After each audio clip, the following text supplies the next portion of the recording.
Bonjour à tous et bienvenue dans un nouvel épisode de la Pause Tech.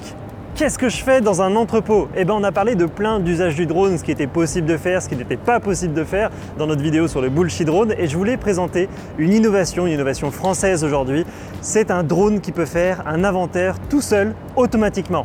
Alors on est dans l'entreprise Renault Trucks qui va nous faire une démonstration de cette solution qui s'appelle IC. Tout de suite, on met en place le matériel, générique.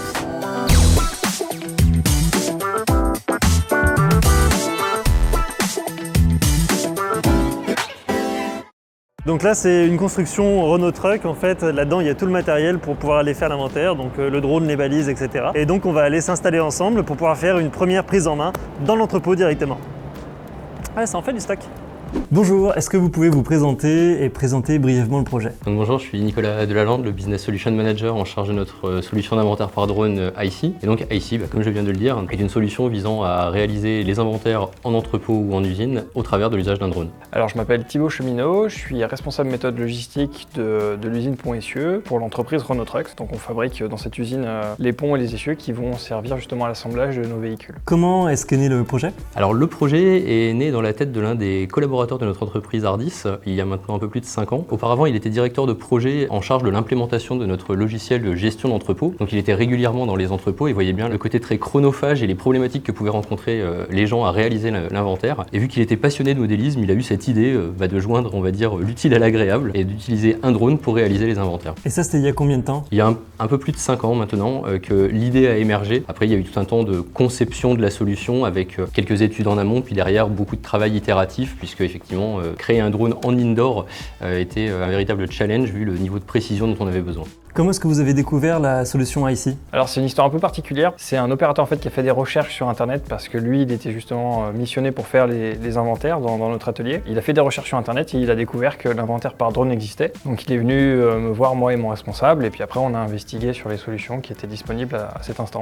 Pourquoi est-ce que vous avez choisi IC en particulier? Sur les 3 principaux fournisseurs qu'on a consultés, il se trouve qu'IC à l'époque, donc c'était en 2017, fin 2017, début 2018, était le fournisseur qui avait la solution la plus aboutie avec presque 2 ans d'avance sur les autres concurrents. Alors aujourd'hui, la solution est déployée chez une petite vingtaine de clients. Certains ont déjà plusieurs drones dans leur flotte. Donc ça peut être à la fois des industriels, des spécialistes de la logistique et puis quelques retailers. Et justement, les premiers à avoir acquis la solution, c'était il y a maintenant environ 3 ans. Donc on a désormais 3 ans de recul sur l'usage de la solution. Et maintenant, on peut réellement basculer sur cette nouvelle étape de production industrielle. Alors qu'est-ce qui vous intéresse dans cette solution? Alors ce qui nous intéresse vraiment, c'est la partie productive. Parce que c'est vrai que c'est une solution qui va nettement plus vite que la solution qu'on avait avant. Savoir qu'avant, on faisait les inventaires avec un homme à pied, avec une jumelle. Donc qui venait contrôler informatiquement l'emplacement pour chacun des emplacements à inventorier. Donc c'était particulièrement long. Là, l'avantage de la solution, c'est qu'elle est très rapide, elle est flexible et elle répond vraiment bien à nos attentes. Et surtout, on n'est plus basé sur l'acuité visuelle d'une personne, mais là sur la vraie lecture d'un code barre. Bien qu'on était à l'état de prototype, la solution était déjà totalement fonctionnelle et nos clients qui ont acquis ces premières machines ont déjà tous les bénéfices, on va dire, de cette solution, à savoir une véritable augmentation de la sécurité de leurs collaborateurs dans le cadre de la réalisation de l'inventaire, une réduction très significative du temps de réalisation de l'inventaire et par conséquent une réduction très significative du coût de réalisation de l'inventaire. C'est d'ailleurs en ce sens que beaucoup ont décidé d'augmenter leur fréquence d'inventaire de façon à avoir le stock le plus juste possible. Est-ce que la solution d'IC fait maintenant partie prenante de vos process? Oui, complètement, ouais, absolument. Vous faites tous les inventaires par drone maintenant? Aujourd'hui, on fait de la conformité magasin, c'est-à-dire qu'avec le drone, vu qu'on a gagné en rapidité, on arrive plus rapidement à déceler les erreurs de magasinage de nos caristes. Donc ça nous permet de corriger les stocks physiques par rapport à ceux qui sont connus informatiquement. Et donc du coup, quand l'appel d'une caisse est généré par notre système informatique, au moins on a corrigé l'erreur et donc on va arriver à retrouver la caisse pour répondre aux besoins de la ligne de montage. C'est une solution très simple qui avant tout est très sécuritaire puisque le drone ne peut pas faire ce qu'il veut, je peux pas le faire voler là où je le souhaite n'importe comment. Il est forcément devant un rack et surtout son vol il est borné par des bornes justement rouges et vertes. Ces bornes là justement viennent délimiter son périmètre d'évolution et le permettent également de se repérer dans son environnement. Donc je mets en place ces 2 bornes, ensuite je charge la mission qui correspond grosso modo au schéma de déplacement du drone par rapport à la configuration de mon rack. Je mets le drone devant son premier emplacement et je lance la mission. À partir de là, le drone est autonome. Oui, les inventaires par drone, c'est possible depuis peu de temps et donc on va retrouver Thibaut et Nicolas qui sont juste derrière nous pour tout de suite faire un essai de cette machine pour voir comment est-ce que ça fonctionne. Et donc cette machine est capable de faire des inventaires tout seul. Exactement. C'est incroyable. Donc ce que je vous propose, c'est qu'on rentre directement dans le vif du sujet et puis on va l'installer. Plutôt que vous l'installiez pour voir si effectivement c'est simple d'utilisation. Ça sera moi qui fais l'installation. Ça marche? Allez, c'est parti. Première étape pour faire fonctionner ce drone qui a plein de capteurs, on va lui donner des indications de où est-ce qu'il est dans la rangée. Donc pour ça, on a 2 capteurs qu'on va positionner au début et en fin de rangée. Vous avez vu, c'est des pièces imprimées en 3D pour que ça puisse être directement adaptable sur un cône. Et donc ce que je vous propose, c'est qu'on aille faire l'installation ensemble tout de suite. Allez, c'est parti. Voilà, donc l'objectif, ça va être de scanner cette rangée-là avec toutes les palettes. Donc du coup, on va mettre ce plot juste ici. Voilà, à peu près par ici. On va mettre l'autre de l'autre côté de la rangée. Hop là. Et grâce à ça, le drone saura précisément où il est dans cette rangée. Et oui, Jamy, c'est aussi simple que ça. Ensuite, il reste qu'à prendre le drone, aller l'installer directement sur place. Je crois que ça va être mon vol le plus simple du monde en fait. Il y a juste à appuyer sur 3 boutons. On va le poser. Je vais mettre la batterie. Le drone s'en met en marche avec les petites lumières. Il s'initialise pendant 30 secondes. Et vous pouvez voir qu'une fois qu'il est initialisé, hop, je remets le cache. On va reconnaître sa distance exacte par rapport aux différentes bornes. Venez voir. Vous voyez la borne qu'on a posée ici? Maintenant, on va avoir une indication, je vais me rapprocher, de distance exacte par rapport au drone. Vous voyez, si je l'avance, si je le recule, le chiffre bouge. Et le drone sait précisément où il est positionné grâce à ça. Allez, on va prendre la radiocommande en main. Chez la grande majorité de nos clients, en fait, l'opérateur qui est en charge du drone est le même que celui qui auparavant réalisait l'inventaire, que ce soit avec des jumelles ou avec une nacelle ou quoi que ce soit. Et ces gens-là ne sont pas forcément ni des pilotes de drone, ni des ingénieurs en informatique. Donc on voulait vraiment avoir une solution accessible à tous, très efficace, et où une demi-journée de formation lorsqu'on est opérateur drone suffit pour pouvoir comprendre tout l'usage de l'application tablette. La solution est devenue particulièrement adaptée à des utilisateurs novices dans l'informatique. En 2017-2018, au moment de la bêta de la solution, c'était un petit peu plus ardu en termes de compétences informatiques. Et aujourd'hui, il faut combien de temps pour former un opérateur pour utiliser cette solution? Globalement, ça dépend des stats. Si on veut juste former une personne à être pilote, ça va prendre une journée, voire même peut-être une demi-journée avec un accompagnement pour la deuxième demi-journée. Après, si on veut vraiment un administrateur confirmé, une bonne semaine. Combien de personnes sont mobilisées pour ces inventaires-là par drone? Alors, pour les inventaires purs, on a 4 personnes qui sont mobilisées. Notre usine travaille en 2-8. Il se trouve que dans chacune des 2 équipes, on a un administrateur et un pilote, et chacun est en mesure de faire voler le drone. Et donc cette solution, vous souhaitez l'implémenter dans d'autres entrepôts à l'avenir? Alors, nous, usine, on n'en a qu'une d'usine, donc on ne peut pas plus l'étendre. Mais par contre, on a été benchmarké par pas mal d'acteurs industriels de la région et notamment beaucoup de nos collègues d'autres usines en Europe et à travers le groupe. On a eu les États-Unis, la Belgique, la Suède, la France. On a eu pas mal de monde quand même qui a été intéressé par cette solution. Et du coup, quels sont les bénéfices de cette solution pour vous? Et justement, c'est ce que je vous expliquais, les gains sur les aléas de production qu'on avait auparavant parce que nos caristes faisaient des erreurs humaines de magasinage. Ils mettaient la palette au mauvais endroit qui leur était demandé à l'origine. Donc il y a déjà ces gains-là qui sont très significatifs. Après, il y a des gains de productivité parce qu'on met à peu près 1 mois à faire un inventaire de toutes nos alvéoles de stockage avec une personne à pied et des jumelles.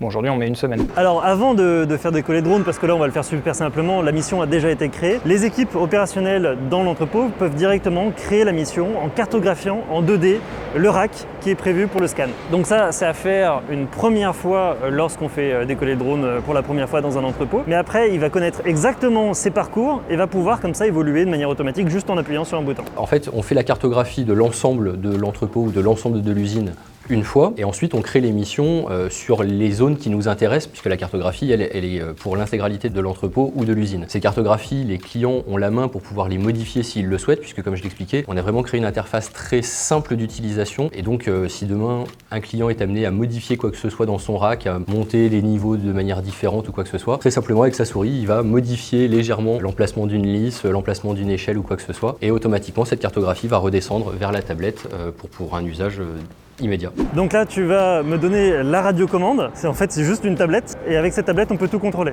Absolument. Ouais. D'accord, donc en fait, il y a juste à appuyer sur décollage et ça se débrouille tout seul. Oui. Waouh, ok. Je peux la prendre? Bah tiens. T'es sûr? Ouais, vas-y. Attention, parce que là, c'est le drone de ta boîte. Ah, mais t'inquiète pas, je supervise. La confiance. Et ben, on va se débrouiller tout seul. Allez, c'est parti. Donc là, on va lancer la mission numéro 59 qui correspond au rack, au numéro du rack qui est indiqué là-haut. Allez, c'est parti, on appuie sur le petit bouton du drone. Donc ça va valider plusieurs choses, le réseau, la batterie, voir si on est à la bonne distance, etc. Ça nous met des petits messages pour qu'on ait bien mis le drone avec les balises des bons côtés. Donc là, on va mettre OK. Ça nous met 2-3 règles de sécurité qu'il faut respecter, bien évidemment. Et à partir de maintenant, on a juste à faire décollage. Ah pardon, c'est un appui long. Et normalement là, ça devrait y aller. La confiance, ça marche? Ouais, ça marche? Wouh, ça marche!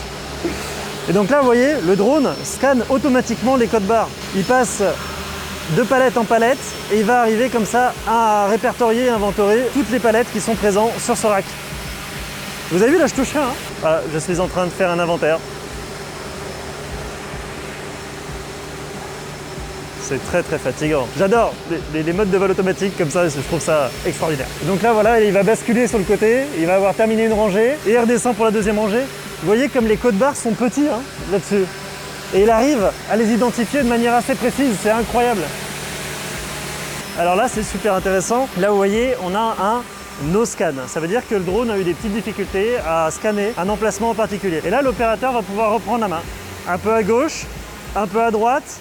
Et on recommence. Donc là, vous voyez, par exemple, on est peut-être un peu trop d'un côté ou de l'autre, donc je vais juste pouvoir aller 15 cm à gauche, 15 cm à droite, très simplement comme ça. Et si je mets recommencer, une fois qu'il s'est stabilisé, hop, il va recommencer à scanner. Alors voilà, il était plus à gauche ici. Vous voyez, il était plus à gauche, donc il faut que je le mette un peu plus à gauche. Donc du coup, je vais aller un peu plus à gauche, on va mettre 2 coups pour que ce soit 30 cm. Je mets recommencer, et là, il va tomber pile poil sur ce code barre, et c'est bon, maintenant il l'a validé.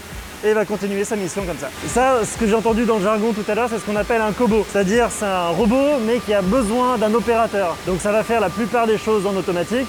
Mais lorsqu'il y a besoin de corriger un petit peu le mouvement ou de corriger un code barre qui n'a pas été scanné, eh ben on va pouvoir reprendre la main très simplement avec des fonctionnalités qui sont très ergonomiques pour des gens qui n'ont pas l'habitude de piloter et pouvoir se débrouiller tout seul comme ça juste avec une tablette, même en cas de petites erreurs. J'ai vu également sur le logiciel qu'on va pouvoir également signaler des points d'intérêt comme si par exemple il y a une palette qui est abîmée, il y a une structure qui a reçu un impact. On va pouvoir le signaler là-dedans pour pouvoir lui dire écoute là il y a quelque chose qui peut être potentiellement dangereux et automatiquement ça va partir dans un rapport sur l'état du rack pour pouvoir prendre les dispositions nécessaires pour que ça reste en toute sécurité. Alors là je parle, j'ai pas vu ce qui s'est passé. Voilà, donc là juste avant, il s'était juste arrêté parce qu'il y avait un emplacement vide, donc je l'ai bien signalé comme vide et il a pu continuer sa mission. Une fois que la mission est terminée, il s'arrête tout seul. Alors là, je vais forcer l'atterrissage pour que vous voyez, pareil.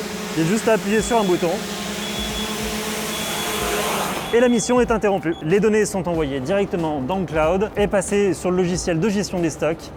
Et c'est fini. Et la tablette, du coup, j'ai vu, c'est très compliqué hein, de piloter ce drone. Ah bah c'est très compliqué puisqu'effectivement on a à avoir un bouton en gros sur lequel il faut appuyer. Puisque de manière très simplifiée, hein, une fois qu'on a créé sa mission, on sélectionne la mission en question, on va avoir 2-3 écrans de sécurité, donc un écran qui va montrer justement que le drone est en train de valider lui-même que tous ses composants sont fonctionnels. Derrière, on va indiquer à l'opérateur potentiellement des EPI à porter, donc ça peut être des lunettes, ça dépend des clients, chacun a ses préférences. Et derrière, je n'ai plus qu'un seul bouton, qui est le bouton pour décoller. J'appuie sur le bouton, et ensuite c'est la machine qui travaille. Et d'ailleurs, vous avez pu me montrer les premiers prototypes que vous aviez sortis. Ça ressemble pas du tout à la machine qu'on voit aujourd'hui. Non, effectivement. La toute première version, justement, vu qu'on s'est fait accompagner de la société Squadrone, la toute première version était basée sur l'un de leurs drones à eux, qui s'appelait l'Exoplus. Donc effectivement, on était sur une machine conçue à la base pour suivre les sportifs dans leurs activités outdoor, qui a été modifiée avec des lecteurs de code barre, avec des capteurs complémentaires pour son positionnement en indoor. Donc effectivement, il y a eu beaucoup d'itérations et beaucoup de versions de la solution avant qu'on arrive à la version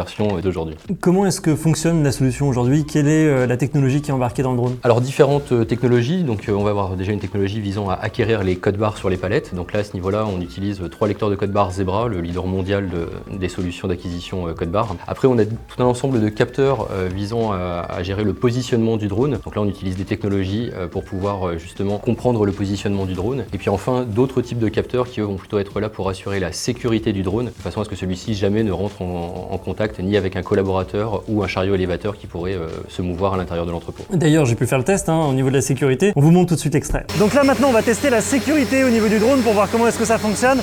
Donc là, tu me dis que ça va mettre une alerte à l'écran et qu'il va atterrir tout seul dès qu'il détecte qu'il y a quelqu'un à proximité. Exactement. Ok. T'es sûr, hein, je vais pas me faire hacher menu par le drone. Hein. Mais là, on a mis 5 cm, donc tu peux t'approcher. Ah, hein. ok. C'est Bon, mini. on va filmer l'écran en même temps pour voir ce que ça fait. T'es sûr, hein? Allez, vas-y. Bonjour. Bonjour. Effectivement, le drone se met en sécurité et atterrit automatiquement. Puis c'est même plutôt rassurant parce qu'avec ces protections-là qui sont en polystyrène, on sait qu'en cas d'impact, il n'y aura aucun problème. Mais vous avez vu, la sécurité est bien activée. Là, elle est activée au minimum pour qu'on puisse faire la démo. Mais d'habitude, elle est plus à quoi Jusqu'à 6 mètres. Jusqu'à 6 mètres, ok. On n'ira pas jusqu'à 6 mètres, mais ça peut détecter des personnes qui sont en train d'approcher sur les côtés et en dessous de l'appareil. Alors, deuxième élément de sécurité, comment faire lorsque la tablette tombe en panne? Ou si par exemple, vous dites bonjour à un collègue et... Ok, merci. Il vous prend votre tablette. Et ben en fait, il suffit d'appuyer sur le plot, juste là. Vous appuyez sur le petit bouton, hop. Le drone attend 3 secondes et ensuite il va se mettre en sécurité. Voilà. Sécurité supplémentaire, fonctionnelle, testée et approuvée. Alors on a un public qui est assez technique sur notre chaîne et justement on voulait aller un peu plus loin sur les caractéristiques de l'appareil. Est-ce que vous pouvez nous parler d'autonomie, de comment est-ce que ça fonctionne en termes d'automatisation? Est-ce qu'il y a de la programmation qui est faite directement sur un contrôleur de vol, etc. Alors, d'un point de vue autonomie, aujourd'hui, avec chacune de nos batteries, on va voler une petite vingtaine de minutes. On va dire que ça va dépendre de la vitesse à laquelle on va programmer justement le drone. Mais on livre le drone avec un certain nombre de batteries, au minimum 6, et après on s'est adapté en fonction du besoin client. Donc globalement, avec le pack de batteries que l'on fournit, on peut travailler 2 heures en continu sans aucune recharge. Et puis après, avec les recharges, on peut envisager de faire une boucle avec les batteries si on a besoin de travailler sur des périodes beaucoup plus longues. Malgré tout, aujourd'hui, beaucoup de nos clients étant sur des process d'inventaire dits tournants, en fait, les 2 heures d'autonomie au quotidien leur suffisent. Alors combien de temps est-ce que ça prend exactement de faire cet inventaire par drone? Eh ben on va prendre un exemple avec Serac. Je vais lancer le chronomètre et puis on va voir en combien de temps le drone se débrouille. Alors attention, je vais mettre hop, lancement du drone. Donc là c'est tout ce qui est initialisation une fois de plus. Lancement du chrono. C'est parti, j'ai mis. Voilà. Tu veux venir voir? Tiens, regarde, tu seras l'opérateur. Tu peux tenir la tablette dans les mains.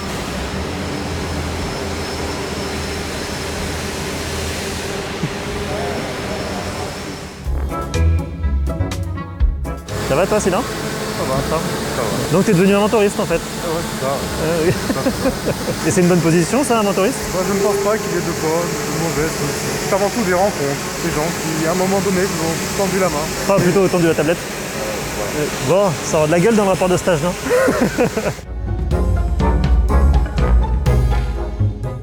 On en est à 2 minutes 15. Est-ce que ça te change un petit peu du DJI FPV? C'est un peu plus lent. Mais on garde quand même toutes les sensations. Je suis désolé, on n'y croit pas.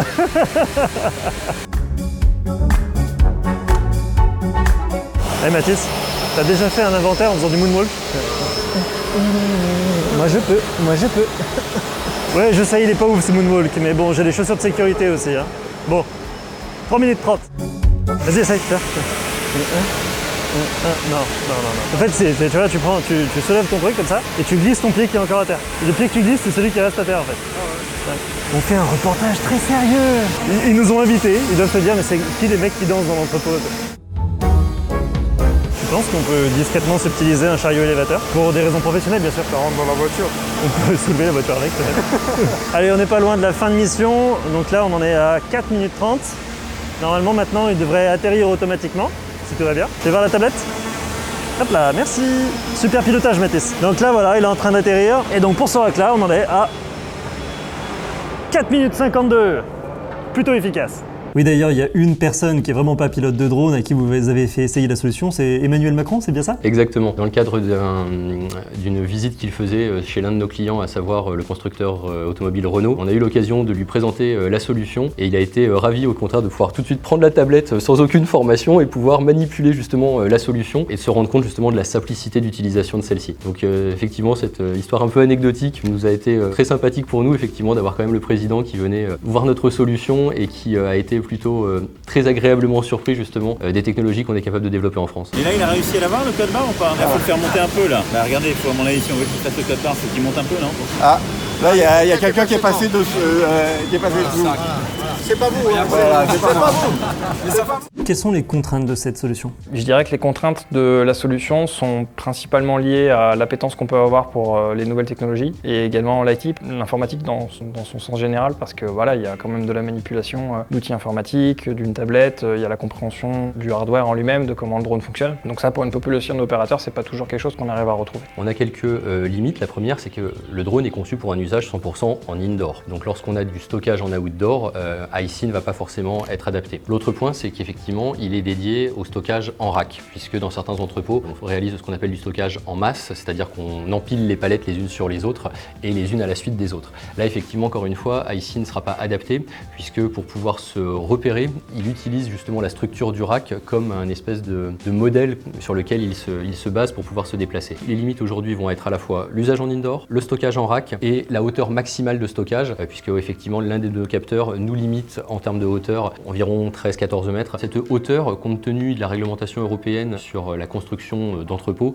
fait qu'on répond globalement à 90% des entrepôts qui peuvent exister sur la région Europe. Donc aujourd'hui, globalement, oui, notre solution est adaptable chez beaucoup de clients. Concernant la concurrence qu'il y a actuellement sur le marché, comment est-ce que vous vous positionnez? Sur la concurrence, aujourd'hui, on a découvert, on va dire, beaucoup d'initiatives qui ont pu être lancées de par le monde, des universités, des cabinets de conseil, un petit peu tout. Mais ça a été surtout, on va dire, des initiatives d'innovation qui n'ont pas dépassé le stade du prototype, du POC ou de je ne sais quoi. Quelques entreprises commencent à avoir des solutions, j'ai envie de dire, qui tiennent la route. On a encore, je pense, une vraie longueur d'avance puisqu'on a fait partie des premiers, c'est une fois qu'on a fait partie des premiers, on a été les premiers à lancer ce type de solution. On a pu en plus capitaliser sur toute l'expérience que l'on avait de par notre métier Hardis autour de la logistique. Aujourd'hui, on a encore une certaine longueur d'avance sur les deux concurrents qu'on a pu vraiment identifier au niveau mondial. À nous justement de continuer à conserver cette avance et donc à rester vigilants sur potentiellement les nouveautés que eux pourraient sortir sur leur solution. Mais aujourd'hui, on reste